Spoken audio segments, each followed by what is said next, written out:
Before we begin this story, take a moment to imagine something. Imagine spending your last dollar to save a dying stranger. Imagine carrying an old woman on your back through freezing rain because no ambulance would come to your side of town. Imagine nursing her back to life while your own world crumbled around you. Now imagine discovering that the woman you saved was the mother of one of the wealthiest men in America, and the people who abandoned her, who threw her out like garbage, who left her to die on the street, were the very people living inside his mansion, spending his money, sleeping in his beds. Now imagine the moment he finally came home and learned the truth. What happened next shook everyone to their core. But before we begin, make sure you like this video, subscribe to the channel, and share this story with someone who believes that kindness always finds its way back. Because the story you are about to hear is not just about cruelty. It is about karma. It is about justice. And it is proof that those who do evil to others will always, eventually, face the consequences. Now, let's begin. The morning mist hung low over the hills of Grayston, a small forgotten town tucked between two mountain ridges in rural West Virginia. The kind of town where everyone knew your name, your business, and how much milk you bought last Tuesday. The houses were old but standing.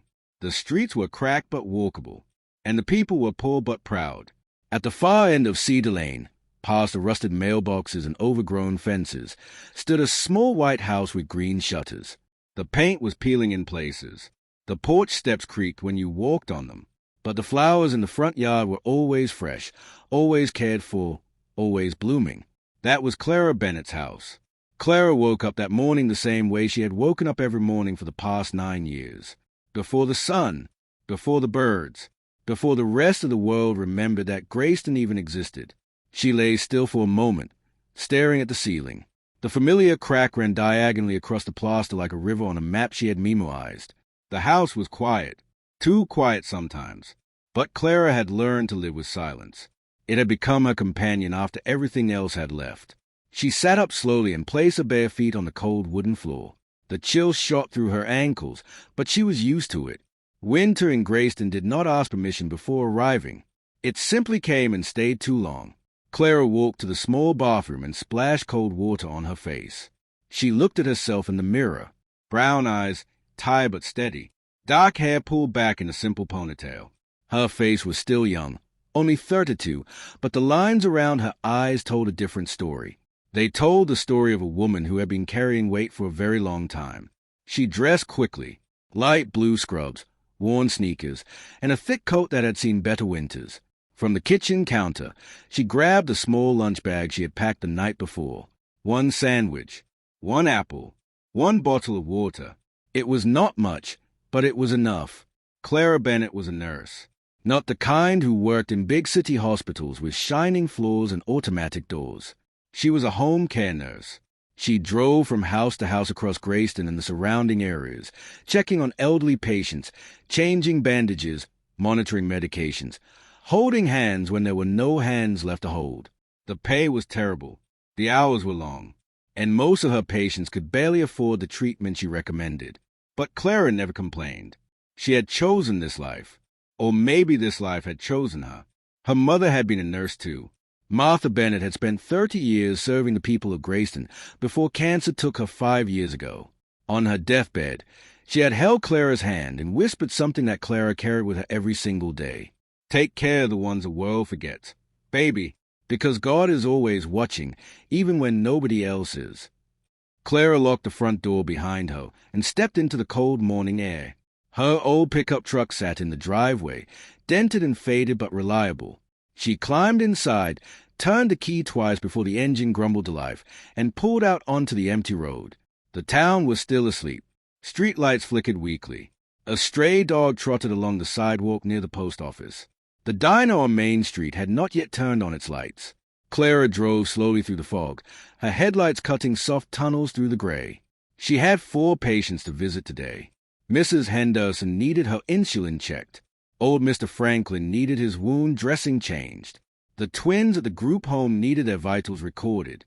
And then there was one more, a new patient. The county office had called her 2 days ago. A woman had been found collapsed outside the Greyhound bus station on Route 9. No identification, no phone, no family. She had been taken to the county shelter, but her condition was too fragile for them to manage. They needed a nurse. Clara had agreed immediately. She had no idea that this decision would change her life forever. The Grayston County shelter was not really a shelter. It was an old community center that had been converted into a temporary housing facility when the economy collapsed and people started losing their homes faster than the town could count. The walls were thin, the heating barely worked, and the beds were little more than metal frames with flat mattresses. Clara parked her truck outside and grabbed her medical bag from the passenger seat. The bag was heavy, filled with bandages, thermometers, blood pressure cuffs, and the few medications she could afford to carry. Inside, the shelter smelled of boiled soup and cleaning fluid. A few residents sat in the common area watching a small television mounted on the wall. Their faces were blank, the way faces become when hope has been sitting in one place for too long. A middle-aged woman named Doris managed the shelter. She was heavy-set with kind eyes and a voice that carried authority without raising itself. "Clara," Doris said, standing up from behind her desk. "Thank God you're here." "Where is she?" Clara asked. Doris led her down a narrow hallway to a small room at the end. The door was partially open. Inside, lying on a thin bed beneath a warm blanket, was an elderly woman. Clara stopped in the doorway. The woman looked to be in her late 70s, maybe early 80s. Her hair was white and thin, spread across the flat pillow like strands of silver thread. Her skin was pale, almost translucent. Her eyes were closed. Her breathing was shallow, uneven, fragile. She looked like someone the world had simply stopped caring about. Clara walked closer and knelt beside the bed. She placed her fingers gently on the woman's wrist. The pulse was weak but present. She checked her temperature. Low. She examined her hands. Dry and cracked. Her lips were chapped. Her clothes, what remained of them, were dirty and torn. "Do we know anything about her?" Clara asked quietly. Doris shook her head. "Nothing. No ID, no phone, no wallet. She was found lying on a bench outside the bus station. A driver called it in. She couldn't even tell us her name at first. And now, she woke up briefly yesterday. Said her name was Margaret. That's all we got before she faded again." Clara looked down at the woman. Margaret. Just a name. No last name. No address. No story. Just a fragile body lying in a cold room with no one in the world to claim her. Something tightened inside Clara's chest. Not pity. Something deeper. Recognition. She had seen this before. People discarded by life. People forgotten by the ones who should have loved them most. "I'll take care of her," Clara said softly. Doris looked relieved. "Are you sure? We don't even know if she has insurance." Clara shook her head. "That doesn't matter." Doris studied her face for a moment. Then she nodded slowly. "Your mother raised you right, Clara." Clara didn't respond. She simply opened her medical bag and began working. She cleaned Margaret's wounds carefully. There were small cuts on her arms and legs, likely from falling. A bruise on her left shoulder suggested she had hit the ground hard. Clara applied antiseptic, wrapped bandages gently, and started in 4-drip using supplies from her own bag. As she worked, Margaret's eyes fluttered open briefly. For a moment, the old woman stared at Clara with confusion. Her lips moved, but no sound came out. "It's okay," Clara whispered. "You're safe now. My name is Clara. I'm a nurse." Margaret's eyes glistened with moisture. A single tear rolled down her wrinkled cheek. "Thank you," the old woman breathed. The words were barely audible, but they carried a weight that filled the entire room. Clara squeezed her hand gently. "Rest now." Margaret closed her eyes again. Her breathing steadied slightly. Clara sat beside her for another 20 minutes, watching, monitoring, waiting. When she finally stood to leave, she looked back at the old woman one more time. She had no idea who Margaret really was. She had no idea that this dying woman on a shelter bed was the mother of one of the richest men in America. And she had absolutely no idea that the people responsible for Margaret's suffering were, at that very moment, living in a mansion paid for by the son who believed his mother was being loved and cared for. But the truth, like all buried things, was already beginning to push its way toward the surface. Clara returned to the shelter every single day after that. It was not part of her job description. The county had only asked her to check on Margaret once, maybe twice. stabilize her condition, and move on. But Clara could not move on. Something about the old woman pulled at her heart in a way she could not explain. Every morning, before her regular rounds, Clara stopped at the shelter. She brought clean clothes she had washed at home. She brought soup she had cooked the night before. She brought small things: a warm blanket from her own closet, a pair of thick socks, a pillow that was softer than the flat one the shelter provided. Slowly, day by day, Margaret began to improve. The color returned to her face. Her breathing grew stronger. Her eyes, once clouded and distant, began to focus. And one morning, about a week after Clara first found her, Margaret spoke a full sentence. "You remind me of someone," she said quietly. Clara was changing the bandage on her arm. She looked up and smiled. "Who?" Margaret's eyes grew soft. "Someone I lost a long time ago." Clara didn't press further. She had learned from years of nursing that some doors should only be opened from the inside. But as the days continued, Margaret began to open those doors herself. She told Clara that she had once lived in a beautiful house in upstate New York, that she had a son named Jonathan who had moved to New York City years ago to build a business, that her husband, Richard, had died of a heart attack 12 years earlier. After Richard passed, Margaret said one afternoon, her voice still weak but steadier than before, "Jonathan became everything to me." Clara listened quietly, sitting beside the bed. "He worked so hard," Margaret continued. "Built a company from nothing. Real estate. Started with one small building and just kept going. By the time he was 40, he owned half the commercial properties in Manhattan." Clara raised her eyebrows slightly.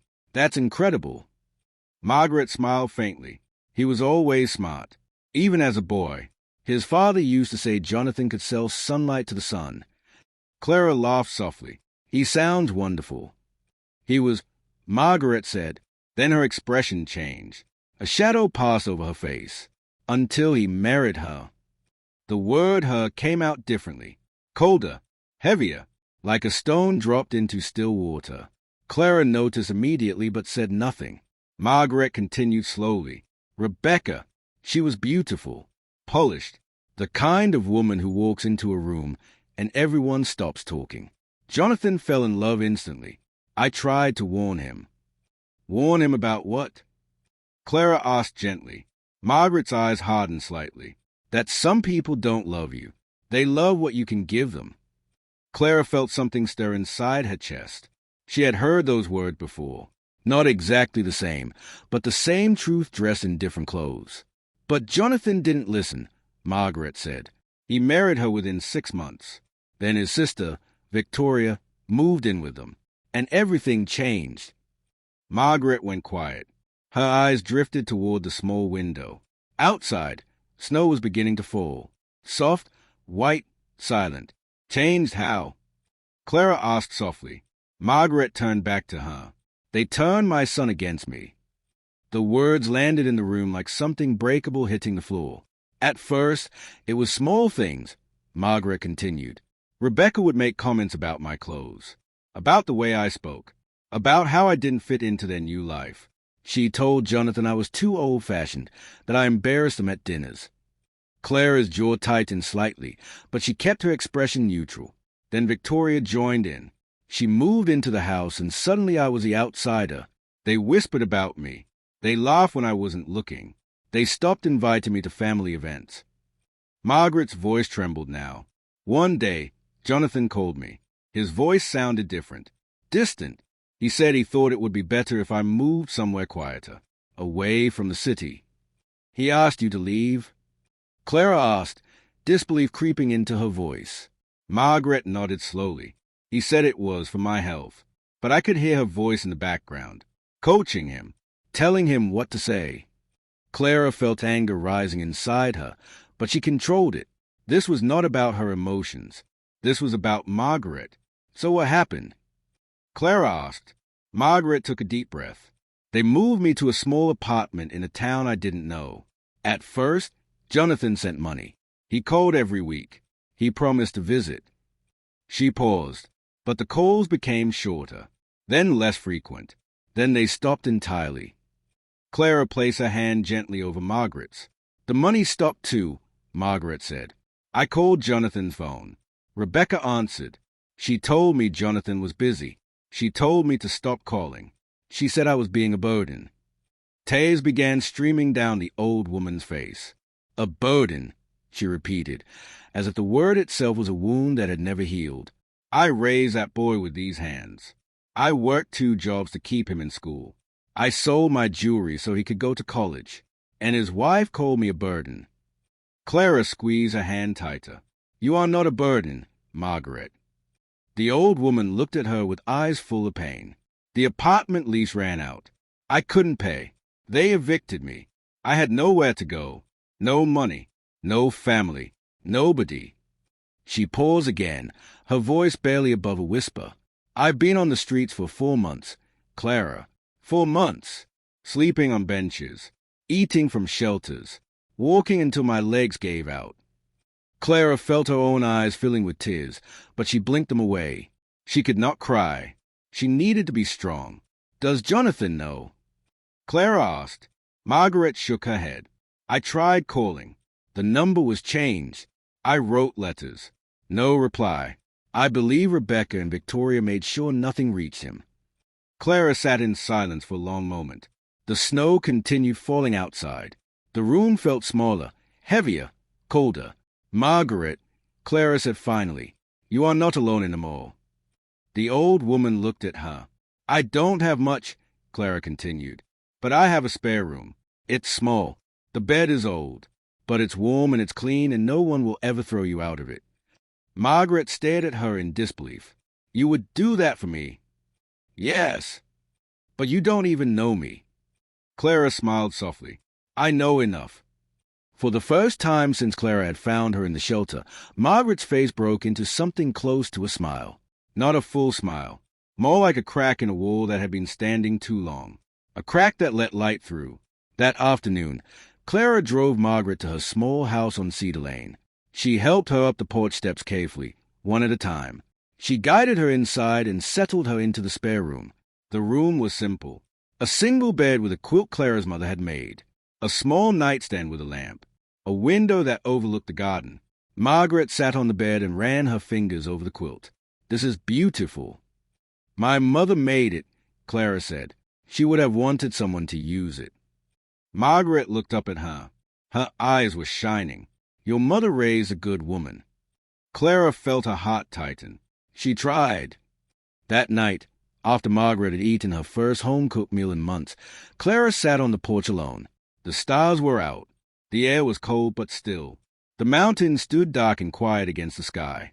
She thought about Margaret's story, about a son who had everything but had forgotten the woman who gave him his first everything, about a wife and sister who had poisoned a family with greed and cruelty. Clara placed her hands in her lap and took a deep breath. She didn't know what the future held. She didn't know if Jonathan would ever learn the truth. She didn't know if karma would find the people who had destroyed an innocent woman's life. But she believed what her mother had always told her. God is always watching, even when nobody else is. Weeks turned into months. Margaret became part of Clara's life in ways neither of them had expected. Every morning, Clara woke up early and prepared breakfast for both of them. Nothing fancy. Oatmeal, toast, sometimes eggs when she could afford them. Margaret always thanked her as if each meal were a feast. You cook better than any restaurant I've ever been to, Margaret said one morning. Clara laughed. That's because you've been eating bus station food for 4 months. Margaret chuckled. It was a sound Clara had not heard before. Weak, raspy, but real, and it made the small kitchen feel bigger. Clara continued her nursing rounds during the day, driving from house to house across Grayston, checking on her patients. But she always rushed back in the evening to make sure Margaret was comfortable. She checked her blood pressure. She monitored her medications. She made sure the old woman ate enough and rested properly. Margaret's health slowly improved. The color returned to her cheeks. She started walking short distances around the house without help. Some afternoons, she sat on the porch in a rocking chair Clara had pulled out of the garage, wrapped in a blanket, watching the birds. But while Margaret's body was healing, the financial pressure on Clara was growing silently. Clara had never had much money. Her nursing job paid modestly, and after rent, groceries, gas for her truck, and the cost of her medical supplies, there was almost nothing left. Now she had another person to feed, clothe, and care for. And Margaret had no insurance, no savings, nothing. Clara never mentioned it. Not once. She simply worked harder. She took extra shifts at the county clinic on weekends.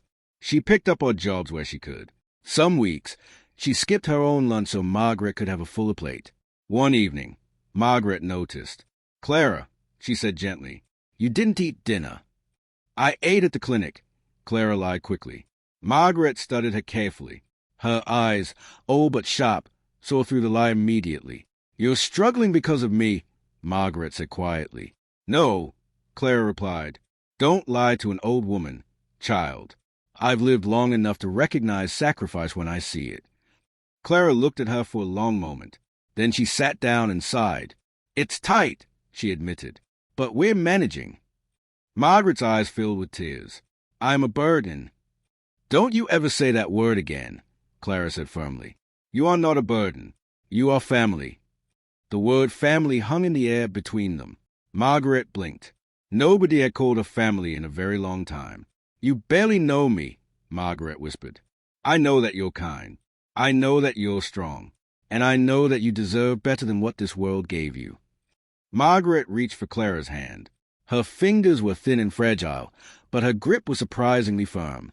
"One day," Margaret said softly, "you will understand how much this means." Clara smiled. "I already do." But Margaret shook her head slowly. There was something in her eyes that Clara couldn't quite read. Something she was holding back. A secret that sat behind her gaze like a shadow waiting for sunlight.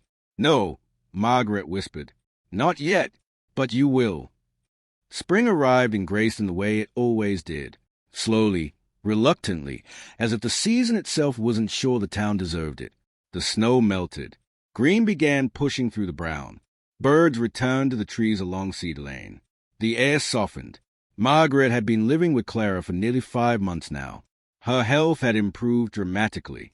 She could walk on her own, cook simple meals, and even help with small chores around the house when Clara allowed it. "You don't need to do that," Clara would say whenever she found Margaret washing dishes or folding laundry. "I need to feel useful," Margaret would reply stubbornly. "I'm old, not dead." They had developed a rhythm, a quiet, comfortable routine that filled the small house with warmth. In the mornings, they drank tea together on the porch. In the evenings, Margaret told stories about her late husband, about Jonathan as a boy, about the life she had lived before everything fell apart. Clara listened. She always listened. But something was changing inside Margaret, a restlessness that grew stronger with each passing day. Clara could see it in the way Margaret sometimes stayed at the phone on the kitchen wall, in the way her eyes grew distant during conversations, in the way she whispered her son's name in her sleep. Jonathan. One evening, Clara found Margaret sitting on the porch alone, tears streaming silently down her face. "Margaret," Clara said softly, sitting beside her. "What's wrong?" The old woman didn't answer immediately. She stared at the sunset, watching the sky burn orange and pink above the mountains. "I miss my son," she said finally. Clara's heart ached. "I know. I don't miss the money. I don't miss the big house. I miss him. The boy who used to sit on my lap and ask me to tell him stories. The boy who held my hand when his father died." Clara put her arm around Margaret's shoulders. "He doesn't know I'm here," Margaret continued. "He doesn't know I was on the streets. He probably thinks I'm fine. Rebecca and Victoria made sure of that." Clara clenched her jaw. Every time she heard those names, anger flickered inside her like a struck match. "Would you like to try calling him again?" Clara asked. Margaret shook her head. "The number was changed. I have no way to reach him." Clara thought for a moment. "What about his company? You said he owns real estate in New York. He must have an office." Margaret looked at her with surprise. "I never thought of that." "I could try," Clara said. "I could call his company and explain the situation." Margaret hesitated. Fear and hope wrestled behind her eyes. What if Rebecca intercepts the message? "Then I'll try again," Clara said firmly. "And again, until your son hears the truth." Margaret stared at her for a long time. Then she nodded slowly. The next morning, Clara sat at the kitchen table with her phone and a piece of paper where she had written the name of Jonathan's company, Whitfield Properties. She found the number online and dialed. A receptionist answered. Whitfield Properties. How may I direct your call? I need to speak with Jonathan Whitfield, Clara said. Mr. Whitfield is not available. May I take a message? It's about his mother. It's urgent. There was a pause. I can transfer you to his assistant. Another voice came on. Professional, clipped, efficient. Mr. Whitfield's office. How can I help you? Clara explained everything. Margaret's condition, the homelessness, the months on the street, the fact that she was now living with a nurse in West Virginia who had taken her in. The assistant listened politely. I'll pass the message along. Please make sure he gets it personally, Clara insisted. Not through anyone else. Not through his wife. Another pause. I'll do my best. Clara hung up and looked at Margaret, who was watching her from the doorway. What did they say? They'll pass the message. Margaret nodded, but her expression told Clara what they were both thinking. Would the message reach Jonathan? Or would it disappear into the silence, swallowed by the same people who had swallowed everything else? Days passed, then a week, then two. No call came. Clara tried again. This time the assistant was less patient. We pass the message. If Mr. Whitfield chooses to respond, he will. Clara hung up feeling frustrated and helpless. Margaret said nothing. But that evening, Clara found her sitting alone in the dark living room. Not crying, just sitting. Still, quiet, like a candle that had almost run out of wax.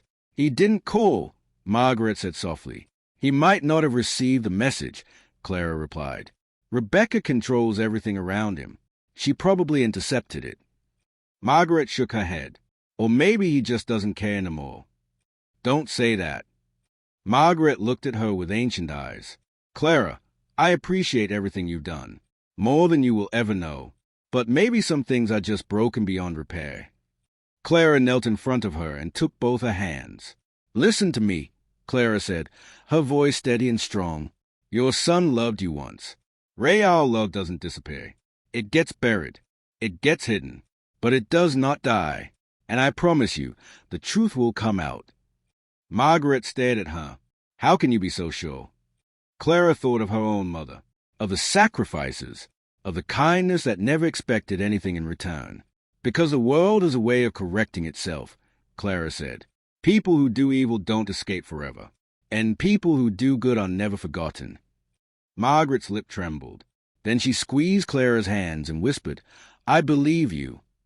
She had no idea how right Clara would turn out to be. 3,000 miles away, in a penthouse apartment overlooking Central Park, Jonathan Whitfield stood at the window watching the city lights flicker beneath him. He was 48 years old, tall, broad-shouldered, with dark hair graying at the temples. His face was handsome but tired, the kind of tired that sleep could not fix, the kind that came from living a life that looked perfect on the outside but felt hollow on the inside. Jonathan had built Whitfield Properties from a single rundown building in Brooklyn into a multi-billion-dollar empire.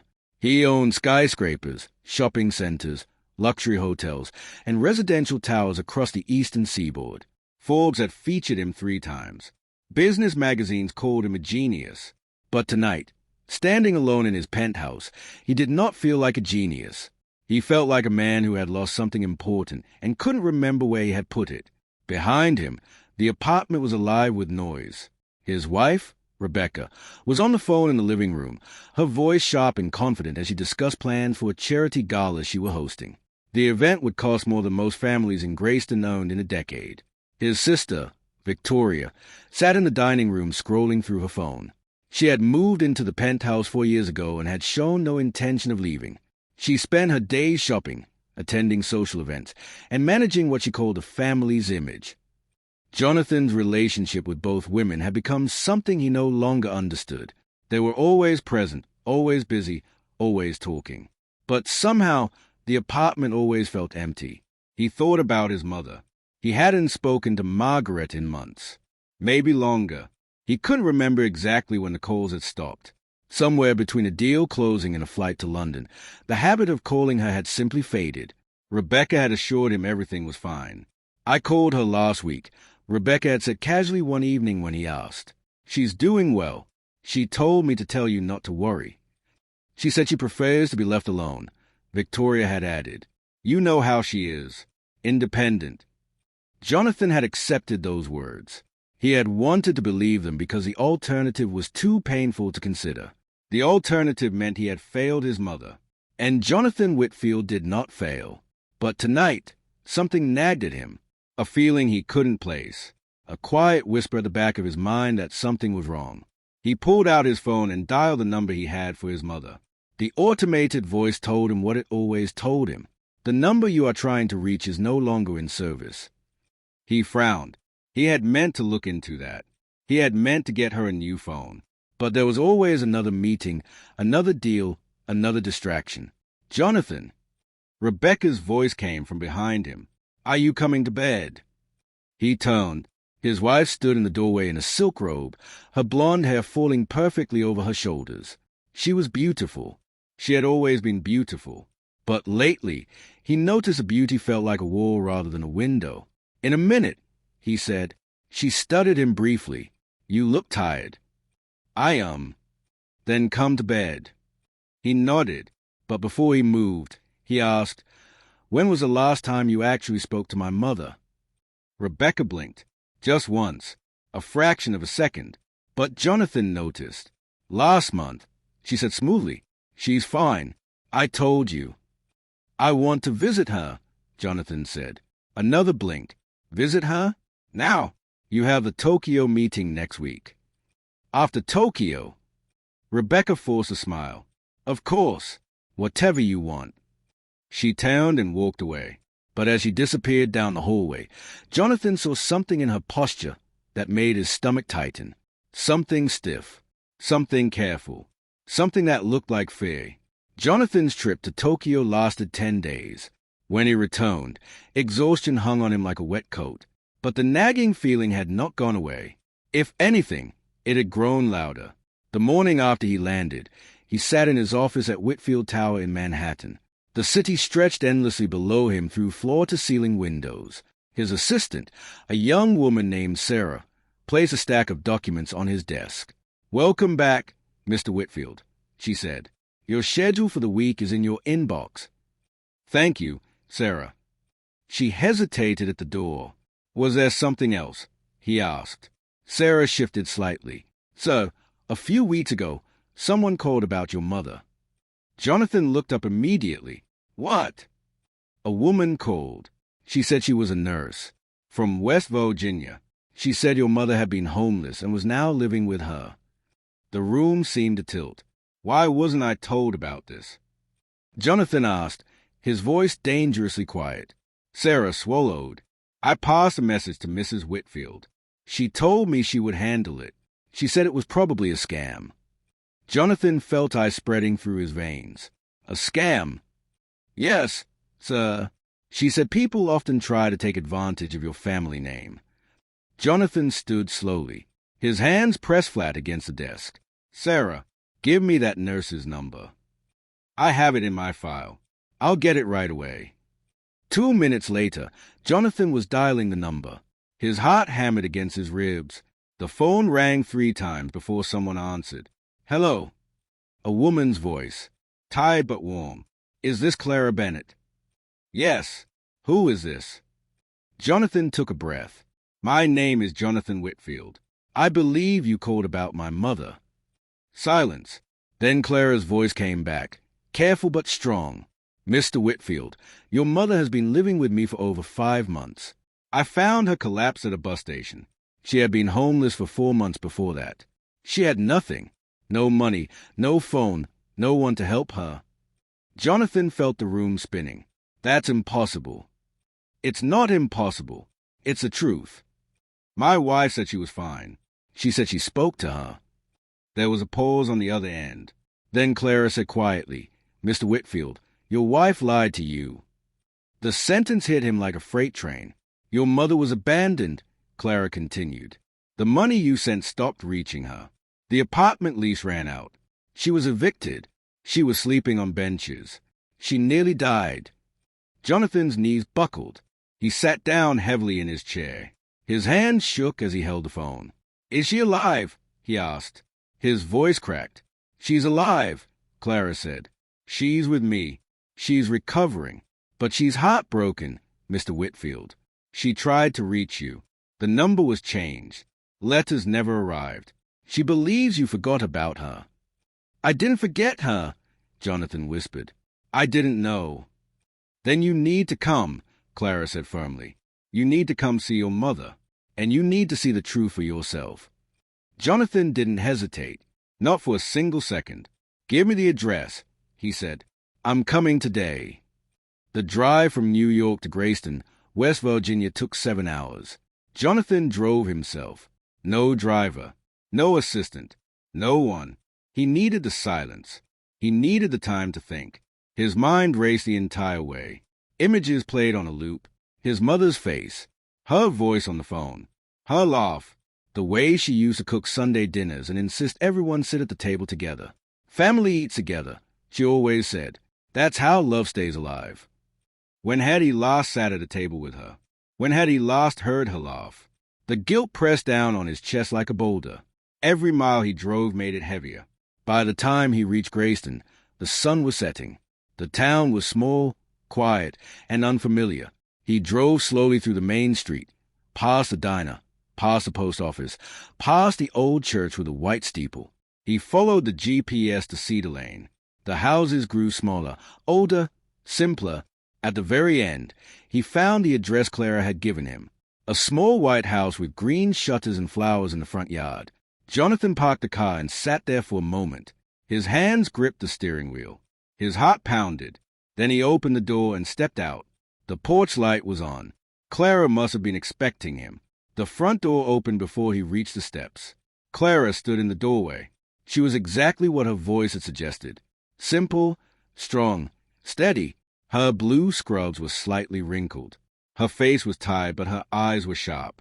"Mr. Whitfield," she said. "Jonathan," he corrected quietly. "Please." She nodded. "She's inside. She doesn't know you're coming.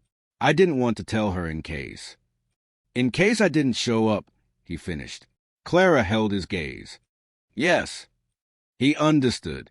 Why would she trust the son of a woman who had been thrown away like trash? "I'm here," he said.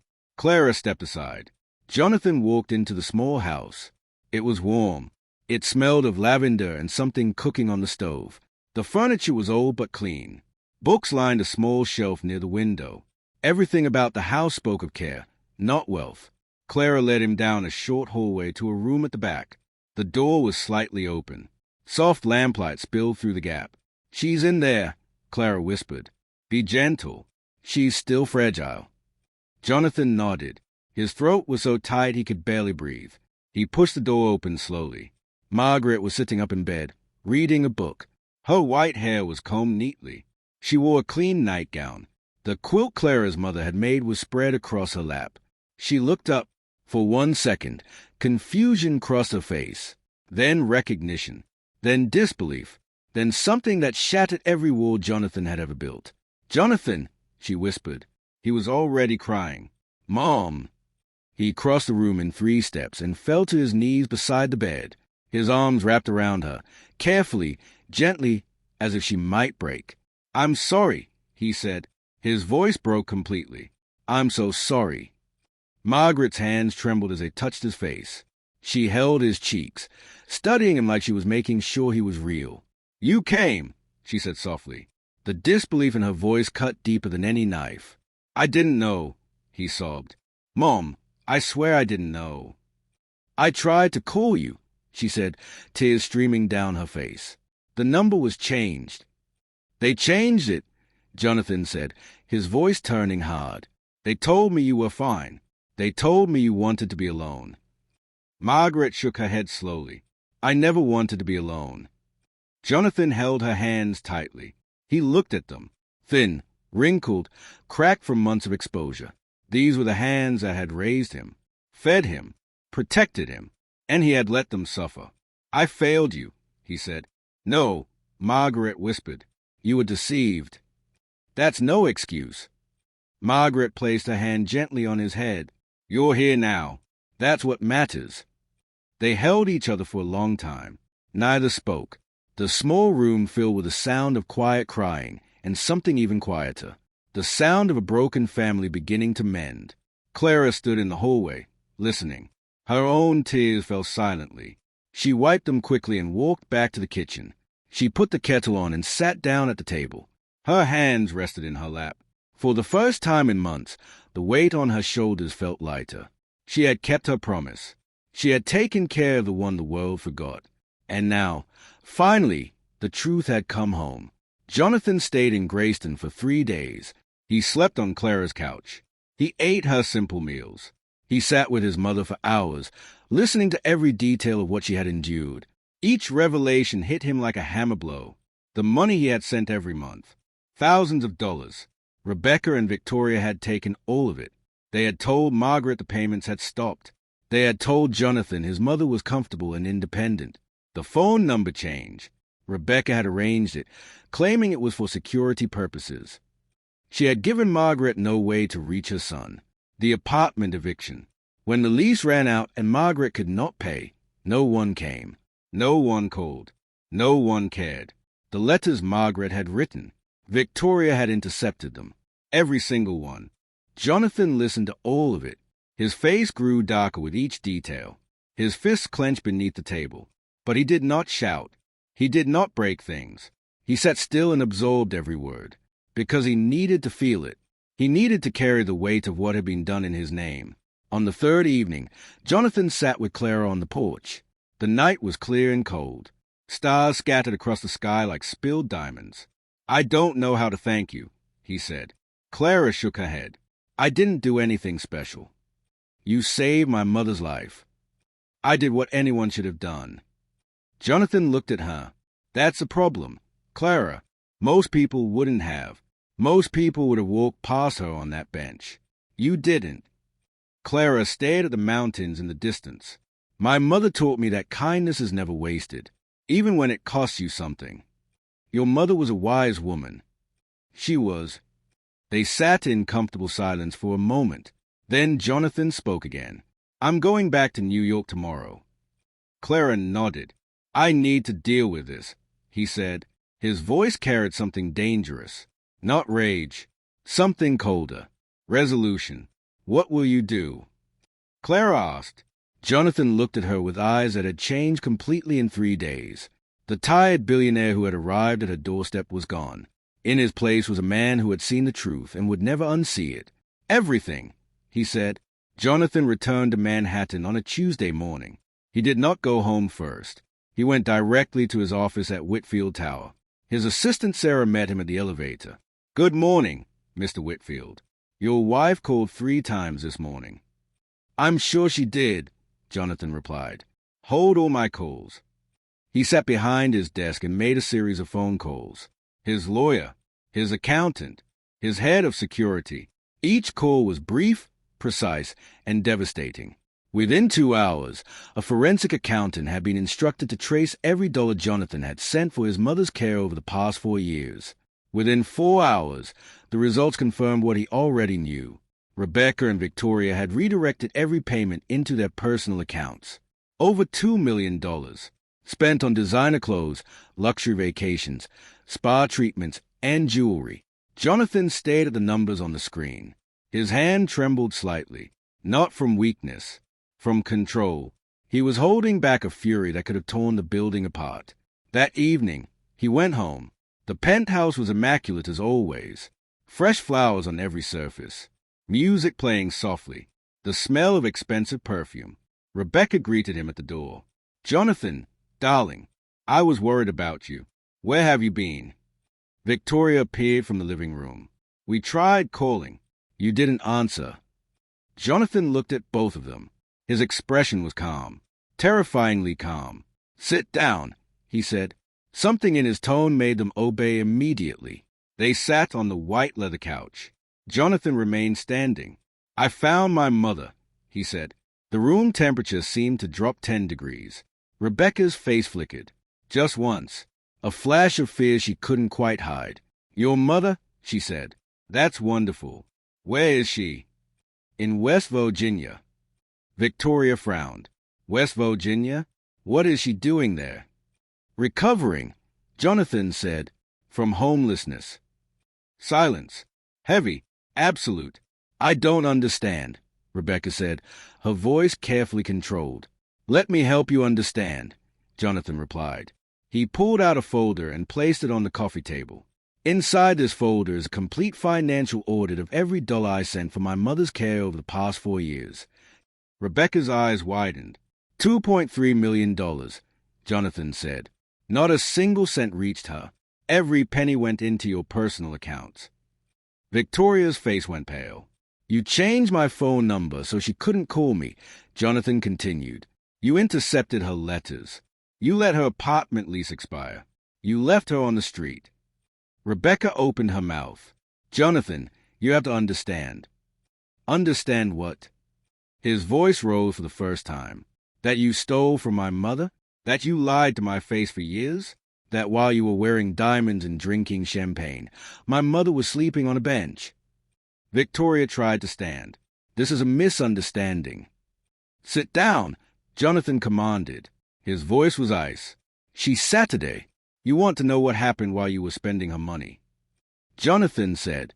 She collapsed at a bus station. She nearly died. A nurse, a woman who earns less in a year than you spend on shoes in a month, carried my mother on her back, fed her, clothed her, took her into her own home. He paused. Let the words sink in. A stranger showed my mother more love than her own family. Rebecca's mask finally cracked. Tears appeared, the calculated kind. Jonathan, please, I love you. I would never. You would, he interrupted. You did, and now it's over. He pulled out another document. This is a divorce petition. You have 30 days to leave this apartment. Rebecca's face contorted. You can't do this. I just did. He turned to Victoria. And you, your access to all family accounts has been terminated as of this morning. You have 1 week to find somewhere else to live. Victoria's mouth opened and closed like she was gasping for air. I'm your sister. My mother is your mother too, Jonathan replied. And you left her to die. Neither woman had a response. Jonathan picked up the folder and walked toward the door. Before leaving, he paused and looked back at them one final time. You spent 4 years taking everything from a helpless old woman, he said. You thought there would be no consequences. You were wrong. He opened the door. Karma doesn't forget, he said quietly. It just waits. The door closed behind him, and in that moment, sitting on that white leather couch, surrounded by luxury they had stolen and comfort they had built on cruelty, Rebecca and Victoria finally understood something they should have known from the beginning. Everything you do to others will eventually come back to you. Not maybe, not sometimes, always. 3 months later, the small white house on Cedar Lane looked different. Not because it had changed. The shutters were still green. The porch still creaked. The flowers still bloomed in the front yard. What had changed was everything around it. Jonathan had moved his mother to a beautiful new home in Grayston. Not a mansion. Margaret had insisted on that. I don't need a palace, she had said. I need peace. So Jonathan bought a comfortable house 3 streets away from Clara's. Clothes enough to visit every day. Quiet enough to feel like home. Margaret chose the furniture herself. She planted roses in the garden. She hung curtains she picked from the local store. For the first time in years, she was happy. Jonathan visited every weekend. Sometimes he stayed for the whole week. The company ran itself well enough without him for a few days, and he had begun to realize something that all his years of success had never taught him. Family was not something you funded. It was something you showed up for. Clara continued her nursing rounds. She still drove her old truck. She still woke before sunrise. She still carried her medical bag from house to house. But now, every evening, she stopped at Margaret's house. They drank tea together. They told stories. They laughed at things that weren't really that funny but felt wonderful anyway. One evening, Jonathan sat with Clara and Margaret on Margaret's new porch. The sun was setting behind the mountains, painting the sky in shades of amber and gold. I want to do something for you, Jonathan said to Clara. Clara raised an eyebrow. You don't owe me anything. I owe you everything. No, Clara said firmly. You owe your mother everything. I just did my job. Jonathan smiled. Your job doesn't include taking a homeless woman into your home and feeding her for 5 months with money you didn't have. Clara looked away slightly. I did what was right. Jonathan nodded. And now I want to do what's right. He told her his plan. A new community clinic for Grayston, fully funded, fully staffed, named after Clara's mother, Martha Bennett. Clara stared at him. You can't be serious. I've already signed paperwork. Tears filled Clara's eyes. For the first time since she was a child, she couldn't hold them back. Margaret reached over and took her hand. You saved my life, Clara. Let my son save your town. Clara wiped her eyes and laughed softly. Your family is something else. We are now, Margaret said, squeezing her hand, because of you. That night, after Jonathan had driven back to Margaret's house, Clara sat alone on her porch. The same porch where she had sat so many nights, worrying, planning, hoping. She looked up at the stars. The same sky. But everything felt different. She thought about her mother, about the words that had guided her entire life. Take care of the ones the world forgets. Baby, because God is always watching. Clara smiled softly. You were right, Mama. The wind stirred gently through the trees. The flowers in the garden swayed. And somewhere in the quiet of that small town, between the mountains and the sky, a truth settled peacefully over everything. Those who do evil will face their reckoning. Those who show kindness will receive it back 1,000-fold. And love, real love, the kind that carries a dying stranger on its back, the kind that feeds when it has nothing, the kind that believes when there is no reason to believe, that kind of love never goes unrewarded. Never. 6 months later, the Martha Bennett Community Clinic opened its doors in downtown Grayston. The building was beautiful. Clean white walls, modern equipment, warm waiting rooms with comfortable chairs. Clara stood at the entrance on opening day, wearing a new white coat with her name embroidered on the pocket. Her eyes were wet, but her smile was wide.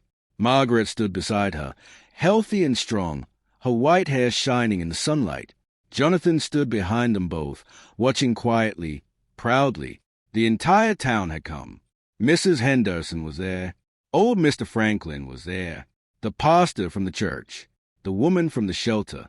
Even Doris, who had first called Clara about the old woman with no name. Jonathan stepped forward and addressed the crowd. This clinic exists because of one woman, he said. A nurse who had nothing but gave everything. She didn't save my mother for money. She didn't save her for recognition. She saved her because that is who she is. He paused. My mother was thrown away by the people who should have loved her most. She was left to die by people who lived in luxury built on her suffering. But a stranger, a small-town nurse driving a broken truck, saw her as a human being, and that changed everything. He turned to Clara. This clinic carries your mother's name, but its heart carries yours. Clara pressed her hand to her chest. The tears fell freely now. Margaret stepped forward and hugged her. The embrace was long, warm, and full of everything words could not carry. Thank you, Margaret whispered, for carrying me when no one else would. Clara held her tightly. I would do it again.